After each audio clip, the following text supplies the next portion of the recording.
सबसे पहले मां भगवती के चरण में नमन वंदन करे खूब प्रीत कर भैया उपस्थित समस्त श्रोताओं को धरती मां के छूटे हंस के पैर छूटे गोड़ लागे छी आशीर्वाद की इच्छा रखी छी सैन्य हमारा आनंद गुरु जी नाम लेने हमारा नहीं चिकित्सा कर रही है हृदय से बहुत पहले हिंदुस्तान जी के द्वारा जो लिखी हुई है और कतो विद्यार्थी में जब आशीर्वाद देते हम उनका विद्यार्थी से वो आशीर्वाद देते बहुत खुशी के बाद हमारे बबलू भैया के बउआ के जन्म के अवसर पर हम सब उपस्थित छी जना कि क्या देख के आए काल भागवत के जो विसर्जन हुए एक सुपर के समय छी एक हम कहा जगत जननी जगदम्बा के नाम हम सुन ली और कलकला के अंदर जयकारा लगा दी ठीक है कभी दुर्गा मैया की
Oh,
देख लेंगे सबसे ज्यादा तो दुख से हम सब कलाकार परेशान थी उना तो सबको परेशान है खैर भगवती छथिन सबका बेड़ा पार कर दी दुआरे सब मनुष्य किस ने किस कष्ट जरूर होते हैं भले ही रुपया पैसा धन दौलत सुंदर भ जाए सब कुछ भ जाए लेकिन किस ने किस कष्ट होते हैं भगवती से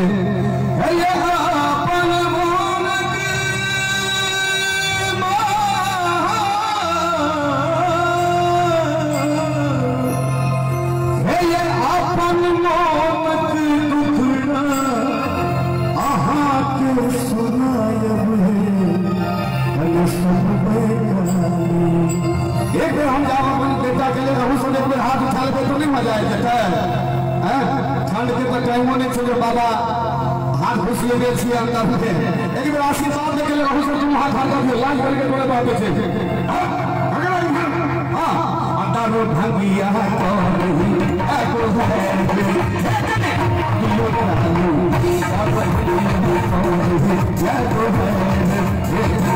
दिलो कालू